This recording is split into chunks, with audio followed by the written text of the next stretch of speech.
so low too, 12 HP. This heal from FY's Tango kept him alive, but it can't keep FY up. Ame just licking his wounds underneath the tier 1 tower. That was so close. Definitely looked like OG would have been able to get both kills if they didn't get that attack off on the courier instead. Love the turn from Thompson. He needed a little bit of space so Somnus can't cancel the regeneration rune that he just picked up. And Thompson's taking every kind of bit of high ground advantage he can. They've just switched the sides of the lanes. Meanwhile, on bottom lane, Seb is now the #1 CSer. Yep. So all this space that gets created, high levels up for the Nature's Prophet, heavy push, here comes your skeleton minions running forward on the stun, Earthshaker's on the way, he can get himself a double fissure, able to do so, no real totem stun to follow up, they'll have to get rid of the skeleton minions, Seb's able to do it. Wraithfire Blast from Challenge. He'd like to throw out another one and get these Wraith King skeletons to focus onto the Nature's Prophet. That's why he cuts through the tree lines. And Jirax, a perfect body block. A Sprout for extra defense of Nature's Prophet just to TP out. And Jirax taking it for the squad. Oh. That was... Oh, that is really not good from Seb, though. He canceled the TP. Yeah, he got scared that they were going to kill him if he completed that TP, but that's a big loss for him. Ame's going ham on top lane, but Notel, here comes your tether forward, so Notel will die. And it can get the kill, but then FY, he's still got a couple of sprites left over, as well as some stick charges. Yeah, Anna's going to be okay. But no +2 for the silencer. That's a good trade still for OG, getting the kill on them, Morphling, getting the gyro kill. It's very big. They need... This top lane, I think... it just didn't go as well as OG would have liked early on, so they're a bit in recovery mode on that top lane, so getting the kill for Morph is very important. I've been very impressed with how LGD managed to play that 2-on-3 lane, by the way. They really played on the edge and took advantage of the small mistakes, like the little things OG do wrong in the lane, they punished really hard.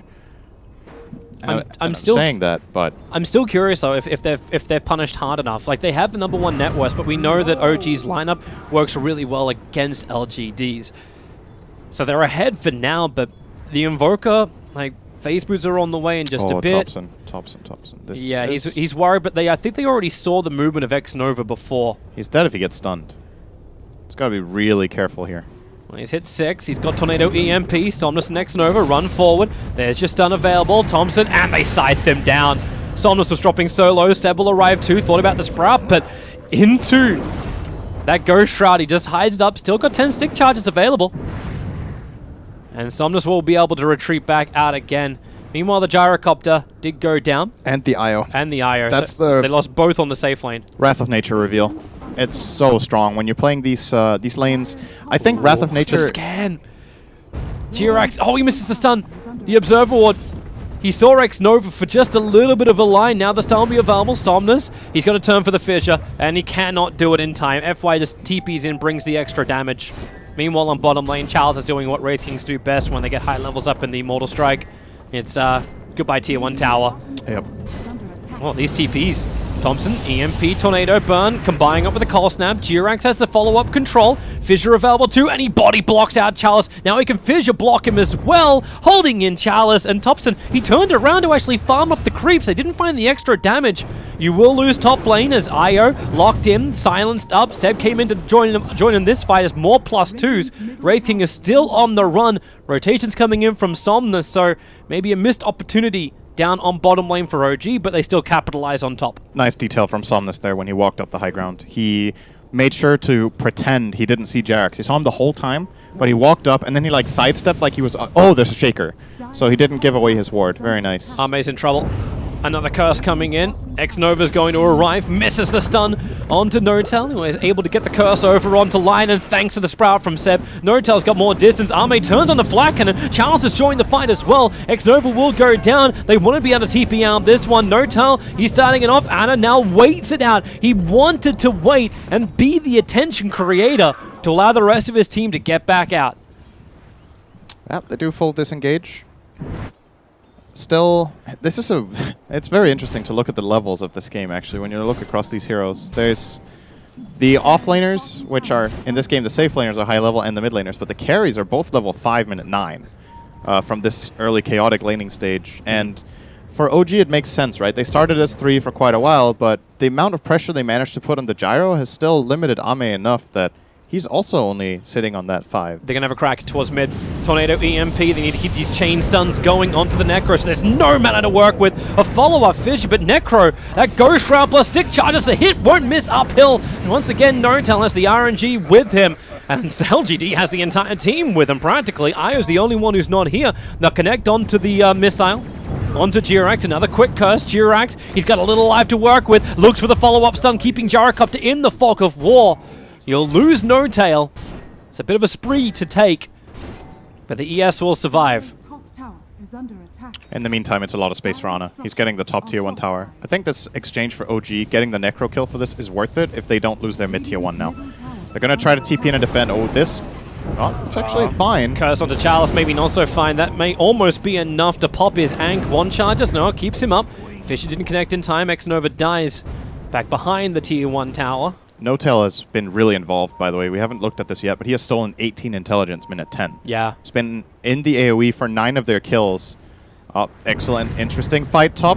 Yeah, Somnus versus Morphling. It's the same versus the same. Here comes your curse. No-Tail again. He's got that last word available in half a second, and he's using it onto X-Nova so they can guarantee the kill onto the Lion. The Scythe, it doesn't do enough work. Necro's going to fall as well. Plus 22 for the Silencer. That's one smart Blade Thrower.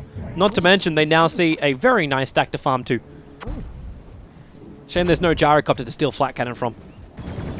This is a very different game from the last one. And it seems that what has really stifled LGD in this game is just how slowly Ame has come online. The Gyrocopter has not been that much of a factor yet. Yep. Now he's level 6, closing in on level 7, so we'll see if they can find openings in this game to pull it back. I think the hero you want to play around is this Wraith King Blink Dagger. That's what LGD are waiting for, and then they're going to try to strike. Nice Fissure. Perfect Fissure block from Jirax. Charles thought he had a small opening to get back out, but now Global Silence is up. Lion can do nothing to help the Wraith King, so his Reincarnation will pop. Io, is he going to bring in extra help? Yep, the Relocate should be coming in just behind the lines. And Thompson, he saw it. He got the Tornado off onto FY as well as Army, but it's still not enough. That Flat Cannon damage, he doesn't have the cooldown. It was on cooldown for an extra 2 seconds. The Fissure stun is available. FY will pull him out in 1 second's time, and it's just not enough. Barely killing off the Gyrocopter. And now X-Nova revealed by the Trians. He'll be able to escape. They want the bigger ones. They wanted Chalice. But a tower denied from Thompson. I think that's actually the second tier 1 tower to fall, and both have been denied by OG. Oh! Got him! Oh, I can tell you from experience that feels so good. That is the best. Just getting a fog finger of death kill on a carry. FY's coming over. It's a good curse, but Thompson, has he got the movement speed to get out of this one? He does not. FY, low on life. No-Tail with another +2. 26 intelligence stolen. X-Nova. Seb couldn't trap him in. Jirax's Fissure won't be able to arrive in time either, so instead they can look towards the Wraith King. They know his Reincarnation is down for so long. There's your Fissure, create some space, lock him in with the Sprout, and No-Tail on 10 HP will get the kill onto Chalice. A big spree to end, and they're just tipping him. It's not like he's got enough. 28 stolen intelligence now. He has so much mana to work with. I wonder if they're going to try to give No-Tail items in this game in some way or not. Because they need the... Shaker is not the kind of hero where like, you know what? Don't worry, man. I'll play 5 this game with a Soul Ring minute 30. He has to get a dagger eventually. So they can't really pass No-Tail over into a true 4. But just look at how strong he could be with this extra 28 int. It really matters. He can make a Silencer. Like Silencer has all these DPS talents. He can run him as a core with the attack speed, the attack range, and then having the Glaive of Wisdom with his change up with Aghanim. Let's not get ahead of ourselves. Is he really going to get level 25 this game, Toby? I don't think so. Well, this game may go on for a while. LGD can defend the high ground pretty well, so if OG... Silencer support like never gets 25. Yeah. Almost never, at least. But it could happen. You can just think of the dream. A 3-man smoke up. It was out of range of any LGD Observer would, and they're looking to wrap around the back. They already had their own deeper obs down. As FY looks like he's going to be target number 1. Thompson rotates up. Tornado EMP. Jirax into range for the Fissure control, and No-Tail +30. Just watch that counter. Tick, tick, tick, boom. And we got a mid tower at the same time. I like this play from OG a lot. It's one of those plays that can backfire, where you show presence in mid with 2 of your cores and you're hitting the tower, and the enemy team's like, oh, they're protected by the supports. But the supports are off making another move. But what if LGD had jumped the mid while they were doing that? That could have turned out pretty bad for them, but They play aggressively, they pose aggressively, and they get the job done. Kill and tower at no cost. That's a lot of vision in range of each other. 2 observer wards near the Ancients. Yeah, that's... I don't like this warding. I don't think it's that good. I think they did it because, like, Notel was pinging out Roshan, so it was priority number 1, but they needed to push the top lane back before they could go in for Roshan. And maybe they also feel like LGD are nowhere near strong enough to actually contest him. It's like if you look at the way these wards are placed, right? The ward in the middle of the 3 is probably not necessary, right? You could place that closer to the pit where Jarek's just pinged. If you have it on the lower ground there and you break smoke, you have some good info. Yeah, it's okay. Now Jarek's has to stand there. But no one's coming for them, and they've got the sustain. That's an early mech on the Nature's Prophet. Mech?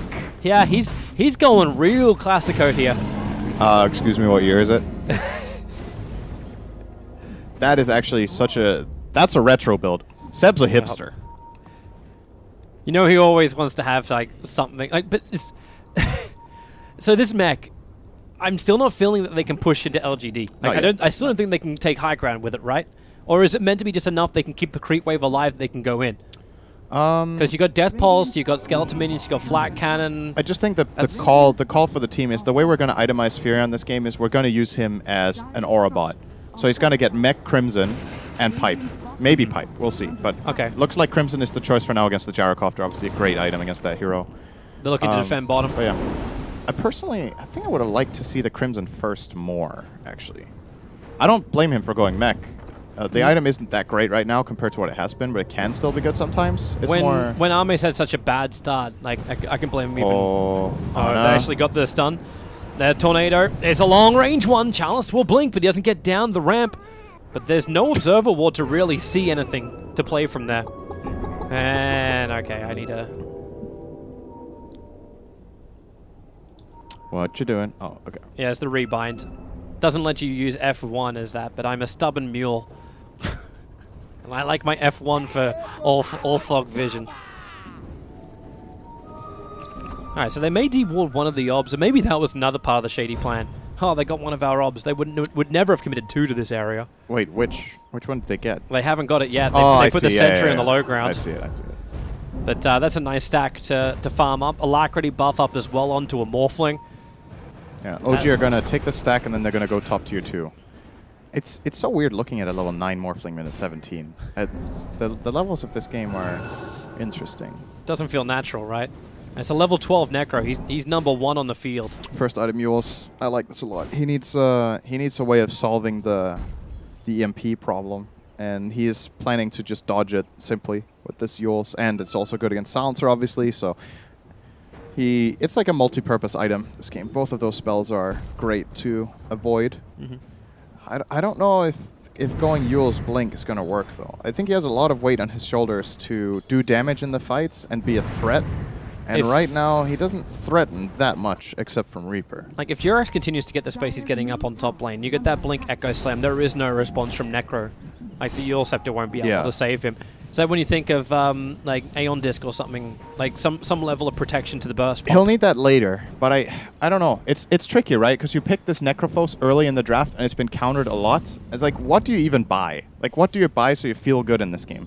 The Yules is definitely a good purchase, but what's your next item? What feels nice to buy? You need a way to stop. You need to stop EMP burn too. I guess he doesn't have enough to continuously. I think what he's going for. What he's going for is he will walk into the fight, make people cast spells, stay alive, Yules, and then blink out. I think that's what he wants the dagger for. He needs to reset his position, or he will die when he comes down from Yules. It's not enough to protect him. Especially when this Morphling gets big later, you would imagine he wants to go for perhaps an E-Blade later. They almost got the Asher on the courier. Oh. They fortified up, and they had no kill potential available. But this does reveal LGD's position, the fact that we're trying to flank around, looking for their own fight. He doesn't want to go E-Blade at all on the Morph, actually. He's going full-on combat build. Yasha into BKB. E-Blade is really good against Necro, but... He's probably looking at the bigger picture. He wants to hit as hard as possible when he steals Flat Cannon. That's got to be the idea here. But do you just keep it as a casual Yasha? Like, it's... Yeah, it's still a really good item, I think. It did get nerfed, but it costs more and the Manta is cheaper. But it's a valuable item. I like how they keep looking for the fight up on top lane, and then Thompson's Forged Spirit drags the mid lane over. Like, I was thinking that Nature's Prophet would be the real pain in the butt when it comes to the laning phase for LGD, but Thompson's making the real use of the Forge Spirits. Yep. And it means it frees up Seb. Like, he just shoves the middle lane even harder. They could look for another tower. And LGD, the one big thing they've got going for them is this bottom lane. The fact that the tier 1 tower is still up and standing. He just went Shadowblade on the Nature's Prophet now. Wait, what? Okay, now I don't know what's going on anymore. He had Glimmer Cape lined up originally. Alright, well, he's able to at least walk up to the Wraith King. Beyond that, he needs to wait a little bit longer. Here comes your Sprout. Jirax comes in through the side. Stun will not be able to connect. Fissure is available, and they just waveform. They want this Wraith King dead. So that's number 1. They'll need a second attempt. Perfect timing on the enchant. Very nice. And they've got him. +2. Been a while since I've said that for Notel. 32 intelligence stolen. We've got some dumb people on LGD right now. Oh, Thompson is visible. FY dropped the sentry. So I guess... Obviously, what you use Shadowblade for in Nature's Prophet is setting up ganks. It really didn't look like that was their game plan when they bought the mech. It's like, you know, sometimes you have a bit of both worlds, and it's worse sometimes than just having one thing you're really strong at, right? Like he's a bit of a jack of all trades, but a master of none right now, and you gotta wonder. Wait, he's going Hex now? Okay, so he's really itemizing into the catch now. Yeah. I mean, I can be down with that. I just feel like maybe the mech wasn't worth it then. Yeah. If that's where he's going. Maybe they just they changed their minds. I think they changed their minds. Maybe it could also just be that safety thing. Like, I want to ensure that we're going to have a really good team fight, no matter what happens, or that we get a really strong push. Mech is able to do that for you.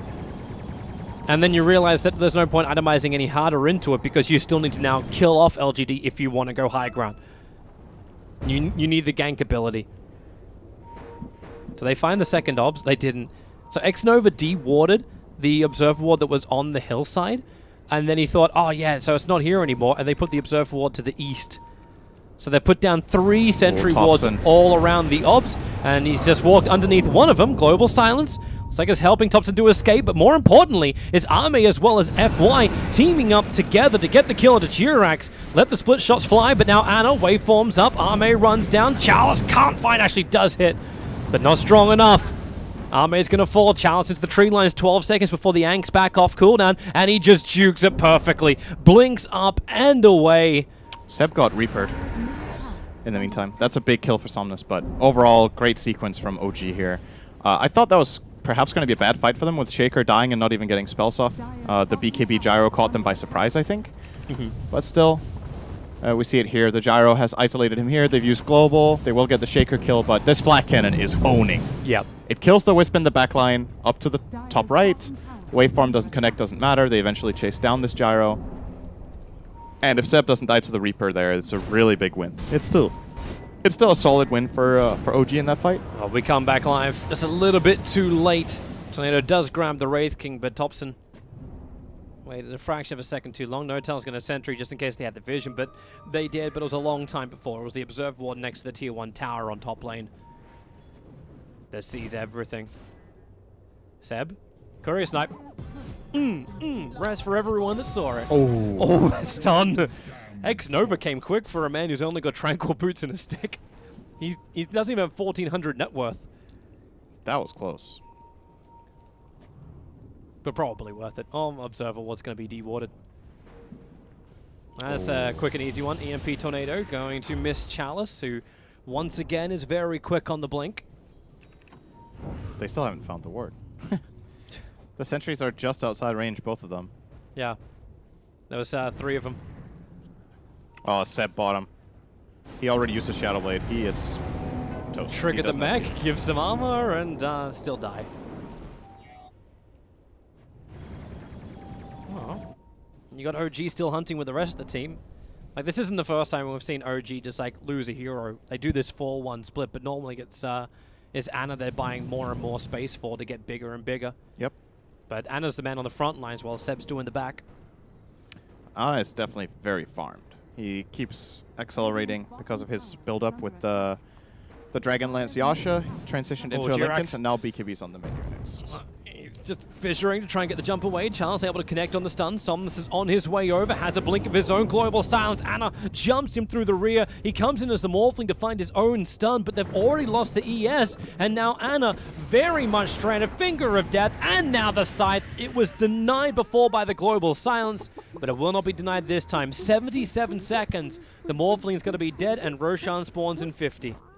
That's such a big moment for LGD. And what sets all of this up is that Invoker is on the opposite side of the map. This time, OG are not together, and without Topson's control, even though they get the global off, like they can't chain the global with anything. They tried to save Jerax from the Reaper, which they actually did, and because they saved him from the Reaper, the Morphling died to Reaper. So the global might have actually been counterproductive in that situation, but you get why they're doing it. It's just, yeah. That's a hard one to call out. It's like, well, you know, yeah, it's like Destruct Disrupt a glimpse. I think this is a really good idea. Wait, no, it wasn't. Yeah. It's a big loss, though. The kill on Ana is really big. If they got the Shaker, you know, it's passable, but that Morphling kill is a 3,000 or 4,000 gold swing, actually, what just happened. That is super big. Yeah. The experience swing, too. Like, that's now LGD having a commanding lead for the first time this game. Yep. And Thompson's just having to wait in the tree lines. They may look for a fight once he reveals himself with a tornado. That could do it. TP scroll is available, and now he's starting it off as Somnus blinks forward, doesn't find the target. He's still in the trees. But OG's just finding their space now. It's 150 gold before Topson's got his Aghanim Scepter. No-Tail's building in towards the Glimmer Cape. Seb is, okay, like he's a Mystic Staff worth of money away from having his Scythe. And you got the Manta Style from Ana. He's an Ultimate Orb away from this. Oh, he changed his mind, huh? Yeah, I thought he was going to back finish. for the Manta. It looked like he was going Yasha BKB. Then he went Yasha Lincoln's. Then he was going Lincoln's BKB. And now he's going Lincoln's Manta. He's changing his mind a lot. And you think about what he dodges there. Like it's just so like Wraithfire Blast doesn't connect. It's such a good BKB game. He will get it. It's just I don't know if this is the right order of buying these items. I think OG are missing a timing by not having a BKB on Morph right now. Because I think if they have a BKB on Morph and they get the jump, the Morph is going to kill everyone. Unless the timing is to just delay this game even more and more. Like, and you almost split push with the Manta Style up a lane. I guess they could do that, but it's not out of the question. They have really good split push lineup. They have Nature's Prophet, Invoker, and Morph, so it's definitely playable that way. It's just they're doing split push into relocate. It's always dangerous. Like, you gotta be really careful. Like, do they even win this game late game? Like, to just push this into split push, like, eventually... That is very debatable. Like who caps out? When there's Reaper's Scythe on the field, I always worry. Yeah, I really like both lineups late game. I don't think...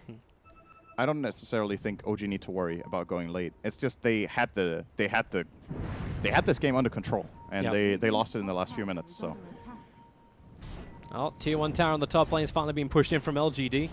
They had vision to do it previously. There's a blink into the tree, so Jirax, level 2 Echo Slam, ready to roll. Very dangerous thing for LGD when they have a large amount of skeleton minions are pushing the lane. But LGD feel it, and they're going to back up. They didn't de-ward the Sentry Wall because they didn't want to reveal their position.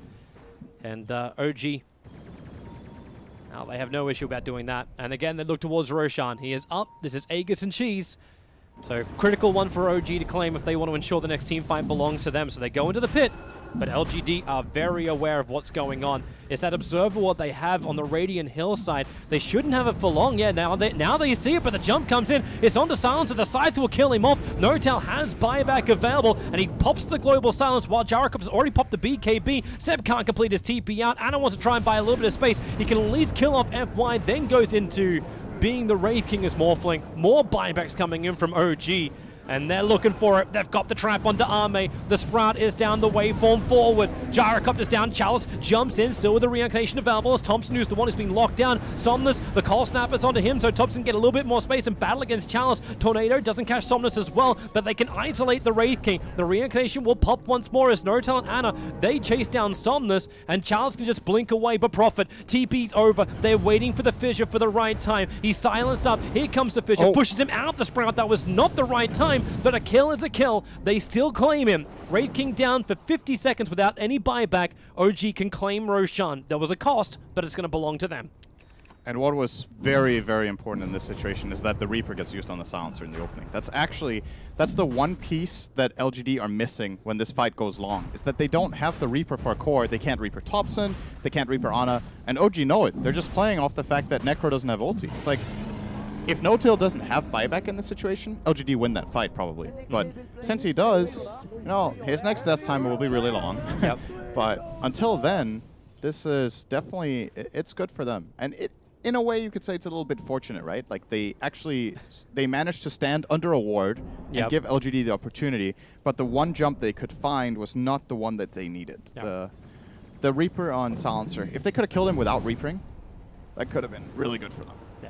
Instead, OG pulls the homer to succeed without even really trying. LGD, of course they're trying. But so Seb, Anna, like they're trying to remove this last outer tower. Still pushing high ground is an absolute nightmare. Like Ame went through that entire fight. I think he got his flat cannon charges off, but he never had the stuns as well. And I don't believe he even got the call down off. There goes the tier 2 tower on bottom lane. Where are you going? It's still, net worth wise, it's a close game, but yeah, it doesn't. Oh, this is a really big item actually. The BKB stun. Yeah, it just feels like OG are in more control than 2K. You know, like when you look at the map, they're. It's like it's OG's fight to find. They push in the bottom lane, they burn off all the mana of Charles. He has no reincarnation in this phase, but that's the reason why you got 1 charges as well as FY to bring him back up. The fortifications used, the tier 3 tower, to bring this down such a huge thing for OG, because then they can start claiming shrines. But they don't need to force it. They can wait it up. They still have Aegis, they still have Cheese. And they've still got like pretty much map control, thanks to the movement of Seb. And he's looking for Rex Nova in the trees. Have they got extra help? Well, who's looking for who? Yeah, relocate. Global silence! It cancels him! IO can't complete it! And now it's nice at X Nova doing his own TP out. He'll be successful. But global silence, we kind of got to remember the new IO. Yep. And because they don't get that kill, Seb now has enough money to finish up his scythe. They could have delayed that item for a little bit longer. That is a really big part of the silencer counterpick to IO when we saw it in the draft. That is extremely useful. Being able to just cancel out relocates with it. It's the new disruptor, if you will, for that reason. Yeah, Very nice solution. Yeah, we're looking for the counter. You do still want to have it for team fights. Anna. Oh, he got turns the flag. into the gyrocopter and then lets it rip. Ame has to go into that BKB. X Nova cannot stand close by. He lets off the stun as well as the Hexa. Can stop a lot of the damage, but now Reaper's scythe flies forward. Thompson just tanks through it. Deafening Blast pushing back the gyrocopter as Wraith King is the one who's isolated. It was the stolen homing missile who's going towards him at the moment. He'll be fine. Yeah, they tried to Reaper burst Thompson, but the mech came in. I think the connecting damage from LGD just wasn't in range either. They didn't get a finger off before that the Reaper snapped. So this is big. No BKB on Gyro. And OG have refilled. They're pushing all lanes. Like Seb's taking this tier 3 tower on bottom lane with no contest. Charles wants to blink in, but you've got Invis. He dusted it too late. Mistimed it. And the mid lane. Tier 3 tower be lost there. Somnus with a quick aggressive blink forward. And you'll be alive with Death Pulse. Homing missile. Easy money. And now they can take the shrines. Anna looks like such a beast too when they give him Alacrity. Like, you give him Alacrity, it's got the Aegis on the Alacrity immortal. flat cannon? That's pretty stupid. Yeah. And that becomes Necro for healing. He's still not going BKB now.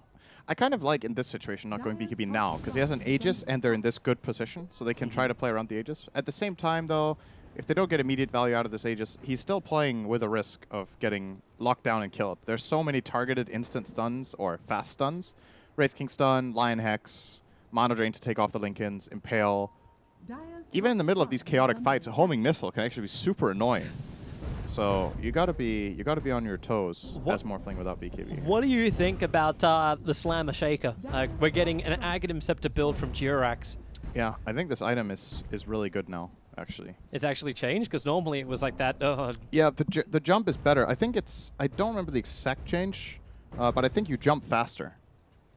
That's what comes to mind. Cast range increased from 900 to 1100 was the last one. Yeah, I think there was one before that too with cast, like just the jump speed or something. I personally have not purchased Ags on this hero for 2 years, so but I've seen other players use it. Oh, Ana. Nice stun, run away. Homing missile still behind him. Chalice wants to go for the fight. Aegis Immortal, it does time out. Yeah. Well, now there's a risk. And that's why LGD were looking for that fight in the first place. They want to hit that perfect moment to kill him off, but now Thompson, Jirax, does actually get the stun onto the gyrocopter. But they don't really have the right line for it as Wraith King BKBs. Dodges the Wraith Fire Blast coming out from Ana, but Chalice is BKB. It's the 10-second duration one that he's popped, and he hasn't really found anyone. In fact, they kited him out, and then they look towards FY instead, who has to tether himself down to the bottom lane to defend against the push onto the rack. Stun Strike, well, we haven't heard of one of those, and the Echo Slam! Jirax arrives with a 3-man hit. Hits it absolutely perfectly, but then the follow-up Global Silence. Arme, he's going in real deep. They have that first kill. It's over onto Seb. No buyback available for him. The Scythe comes down to onto Thompson. He'll get the cheese off. The Scythe did not find the kill. And now Wraith King, another follow-up stun. Waveform forward. They'll break the Ank on him, but the Hex onto Ana in the back lines. Really problematic. They'll be able to isolate him up. He's got no escape really to work with. Waveform in 1 second, but 1 second is too long. Thompson now has to just run himself out. No Town was able to TP away to safety, but LGD just have the greatest fight. Oh, there's some beautiful irony in that. Like, gets the Echo Slam, they jump in, they drop the chat wheel lines, and they just lose the fight horribly.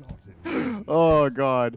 You know, concentrate a little bit more on playing your heroes instead of dropping the chat lines. Who knows what happens? I think OG were just feeling really good about that fight. They got outplayed. Like, it looked like a good echo and a good follow-up from the Furion. However, Furion did get killed. They got a Reaper off. Like you said, they did cheese it with Thompson, so he stayed alive, but it's just LGD were in control after the first 5 to 10 seconds of that fight. If they survive that echo and the global, and OG don't find kills in it, well, what do they do against this Wraith King who just jumps at them? What do they do about the Gyro who has the backup of the IO? They didn't have the damage. And now, guess what Morphling's doing, Toby? He's like, all right, maybe I should get a BKB. Turns out I need it anyway. And yeah. But he's a long way away. Like, I'd say, well, he was a long way away. He's actually 3.5k. Never mind, he's actually perfectly alright for a BKB timing. Plus 35 alacrity, damage, so speed. we're gonna see it here. So here's the Echo Slam. Invoker's a little bit far behind, actually, but he doesn't seem to have the right spells ready, so they do get the Echo, but there's no direct follow-up to prevent the BKB from Gyro from going off. He chases down the Shaker. This Reaper does not give him the kill, but you look over the Dire side, they're relatively healthy, right? Like, the IO is half HP, Wraith King still has ulti ready. We get to come back alive. LGD were coming for an invasion, but Ana was there to find him, so the Gyrocopter dies very early on. There's a space-creating tornado, which actually clips onto the IO. Chalice will begin his BKB. The damage output is high enough to break him. FY completes his TP out. Chalice will not be so lucky. A quick mech, no follow-up damage. No Tal could survive. Plus 40 now for the Silencer. A regeneration rune if somebody wants that. I think Ana will be very happy to claim it. And 2 heroes down where they want to force a buyback, and no Echo Slam used from Jirax. And no global. They have both spells still. Oh boy, and now Blink 4 could have actually done it instantly onto X-Nova, but it does not come as a fissure instead. They have no vision inside the base, nor any defensive sentry wards up from LGD. Here comes Ana with Alacrity. All right. And 1 buyback. They'd like to have the second onto the Gyrocopter, and then probably the fallback. Remember, they do not have the Aegis the Immortal anymore. Echo Slam! Jirax goes again, and then the jump up and away to absolutely nowhere. He'll be scythed down for all of his good deeds, and maybe this is enough space. The buybacks are already fully out from LGD, and there's full retreat now from OG. Maybe not enough when Invoker, Yule septed up. Thompson gets hit by the missile. He's got no way to escape out. 2 heroes from OG down. They're both dead for a very long period of time. Waveform away. Morphling will be able to dodge that Wraith Fire Blast. But now LGD, they're hoping Roshan's going to be up, but they're going to wait a minute and a half for it to happen. Meanwhile, they did lose their bottom range racks while the fight was going on. Well, they actually don't have buybacks on OG here. This is really dangerous. That's why you're seeing Seb already on the bottom lane. He's looking to get that push in to get a counter racks, bring him back home. Yeah, they do have relocate though. It's tricky to get this done with Huron against this specific hero. We'll see if he can force enough of a rotation that LGD don't just go high ground here. But it's that timing, might be worried about the buyback. Like, if LGD go high ground, like, they also have to consider Roshan. So they burn the fortification, they try and delay it up. You've got the long-range curses, Chalice jumps in, reincarnation's available. The damage from Anna's pretty damn good, however. And now in trouble, the Scythe! Anna! He'll go down, no buyback!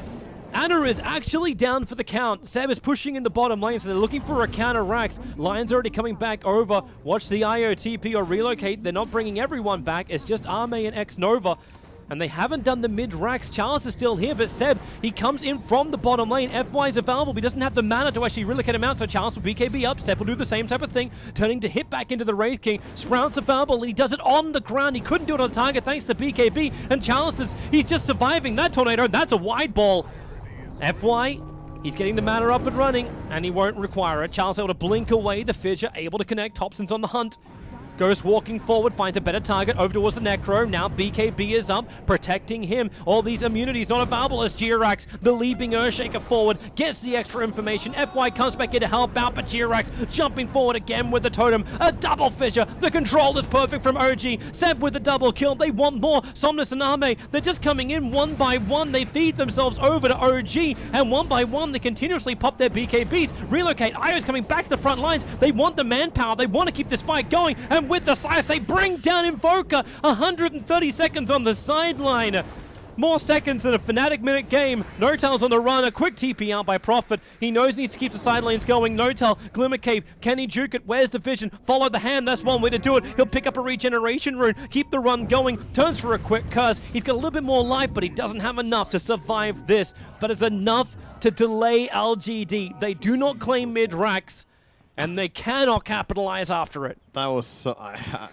who won that fight? I don't know. Hang on, let me just check how many buybacks was that. It was like 15 buybacks. That 1, 2, 3, 4. So you got four out from LGD, and the buybacks are already back off cooldown from OG. So OG have not used any buybacks in this situation. They do buy the time, but it's still... They still had to pay a couple of really key kills, so the buybacks from LGD kind of paid for themselves in this. It's like, you imagine, we look at this and we're like, what just happened? Imagine playing in this situation, like, how do you grasp what just happened? How do you feel like, did we win or lose that fight? Like, you just play on, you know? You're like, okay, let's focus on the next objective, which is definitely Roshan here for OG. By the way, we didn't talk about this earlier. Ana took the Morph Target's Allies talent. He used it on Invoker earlier to have 2 Alacrities. And just now, I think he had it on Shaker, which is really, really useful, being able to get that second Fissure. But of course, his primary target will be Gyro for the flak. However, Gyro has Lincolns, so... Yeah. He's got the BKB, protection, he can't get it. And now he's going to go in for a Satanic. All the extra life. Arme, hey, if he wants to, Rapier is also on the field, but I don't think they can survive long enough for it. Trees from Seb. Watching Roshan, so as LGD go in, a lot of information. It's a dangerous thing when you have Jirax in the neighborhood, but they have to get rid of the Observe Wall. The stolen gem that Jirax picked up before, he can just jump up there thanks to that Aghanim Scepter. Roshan's solo. They need that blink forward. A jump in. Roshan's low. The Fissure, Aegis Immortal, Cheese, and Refresh Shot all on the ground and all collected up by LGD.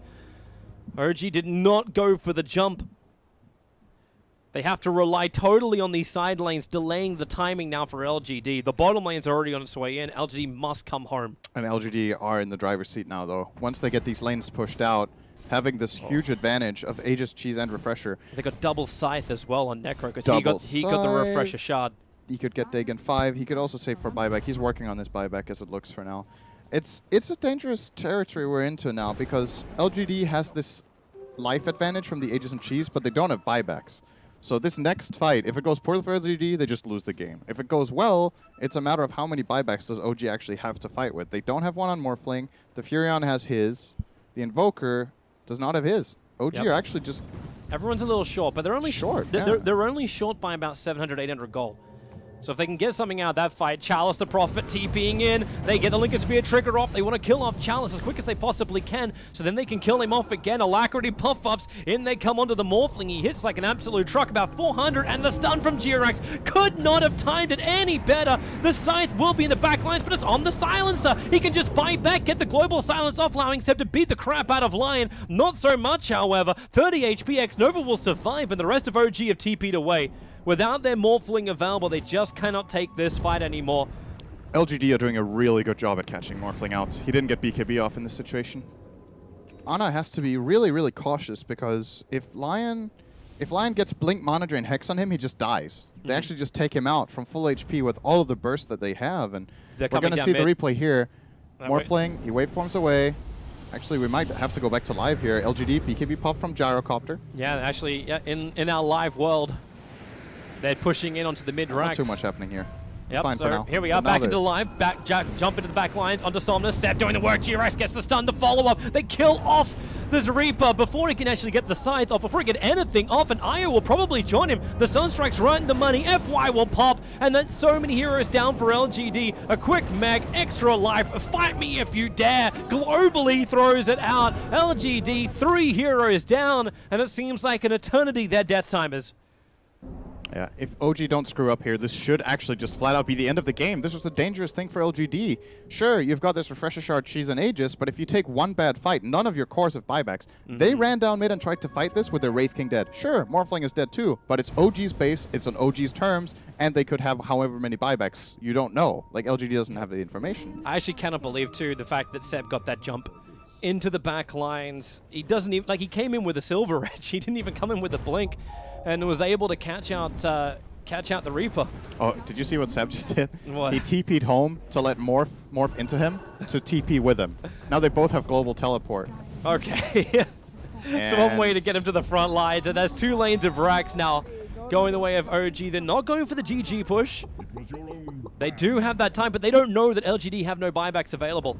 They didn't know that the Gyrocopter picked up the Satanic before the fight began. They didn't know about the money. And there's your first buyback. Necro able to get back to the world of the living. It's not enough. Yeah, it really isn't. This is going to be a full set of racks as Mega creeps up. They come in for the fight. The Global Silence is out. Wraith King can't really pop much more. BKB works against him as the Silence just layers on top. Chalice now isolated. Anna will turn into him. So they're literally hitting themselves. Anna finishes off the racks, and then they can look towards the next target. You can Scythe in the meantime. It's over on the ES. Buyback is in from the Wraith King. Megas are up and running, but the jump forward, Anna right on top of X-Nova. Say goodbye to your line, but he'll come straight back again thanks to his buyback. But Chalice, isolated, he still doesn't have reincarnation. Back up again, and this really is the game. There's no way LGD can try and defend this. Even with the Scythe onto the Morphling, he can potentially just buyback and come into the fight. That's exactly what's going to happen. Arme turns on the flat cannon, but he's getting stunned up so much. Echo Slam from GRX. They're looking for as much control as they possibly can, but the relocate pulls him back into safety. LGD, they're holding the line, but up against a swarm of OG. Somnus jumps forward again. He does not have that Reaper Scythe available. And they're looking for more. Tornado will not be able to connect. Have to buy a little bit more time. Somnus will burn his own BKB. Sees Thompson is low. Arme flat cannons off cooldown in 5 seconds time as LGD. Seb, I found a line. It's Somnus over on the edge. Fissure to hold him there. Sunstrike to finish the job. And then they go up for more after the IO, after the man who's keeping Arme up. With his flat cannon damage, it's pretty decent, but not decent enough. There's just not enough follow-up. The AoE Deathling Blast. The G-Rex coming in for Dunk. And LGD, there really is no more joy to be had here. GG, well played. OG will get a draw in their game against LGD. I think they're feeling pretty good about that. I really like this draft from OG. Like I said before the game started, I think they solved some of the problems from the last game. The couple of things that they did this game that were very different was, first of all, they grabbed the early Morphling in anticipation of the Gyro, because they learned something from game 1 that they want to run this Gyro with the IO, as we do have one of the final fights on your screens right now. This is a really, really long sequence, by the way, so this fight is going to be running for like a minute and a half, so you can enjoy that while we talk about yeah, you can finish your recaps. Because there's a lot going on. So that's the first thing. Then they end up getting this last pick Invoker, which is just amazing in this lineup. I really feel like that was an oversight from LGD. They ended up banning Drow instead. I don't know if they needed to be scared of Drow in this particular game. The lane matchup made no sense either. It's just, you look at OG's heroes, right? Oh, they have Morphling, Silencer, and Nature's Prophet. Nature's Prophet with Drow is super strong in lane. Yeah. You can empower up that Morphling. Maybe they thought, oh, they could just put Morphling mid, which is totally viable, by the way. There's a lot of matchups that Morphling can play, and then you can safe lane as Drow. So it's not like it's a wasted ban. It's just the team you're playing against and their style. I feel like LGD, maybe you would think they're very prepared for OG, right? In the last game, they banned the Invoker, and they should know. It's just, do you actually think OG would put Thompson on a mid Morphling and Ana on a Drow in this game? Like, Did that seem likely? It was that, and they still picked the gyrocopter into the lineup too. And they picked Gyro into Morphling. They ended up putting Necro mid against a blind last pick, which, you know, OG could have picked something. They could have picked a lot of different heroes that could win that lane, right? So, yeah. I think in this game, LGD's draft was not as impressive as in the first one against what they were facing. Game 1, I really liked them. Yeah. But they still... The thing that I think is interesting to take away from this game is even though LGD lost, I think this game is really hard, and they still looked very good in a lot of the moments that looked like, okay, this is bad. Like when they get jumped with Echo Slam, they keep their composure, they buy the right items, they play around the right heroes. So, you know, it's hard to not go lossless, and this was their first series, so it's... I still think across the series, like when you look at the series, LGD looked stronger, but it's a draw. Yeah. Well, I can't wait for the next series. Hopefully, again, it could be as close as game number 2 is for this. We have the green wall going up against the questionable colored wall. Virtus Pro, it's coming up very, very, very soon. Who will win, green or green?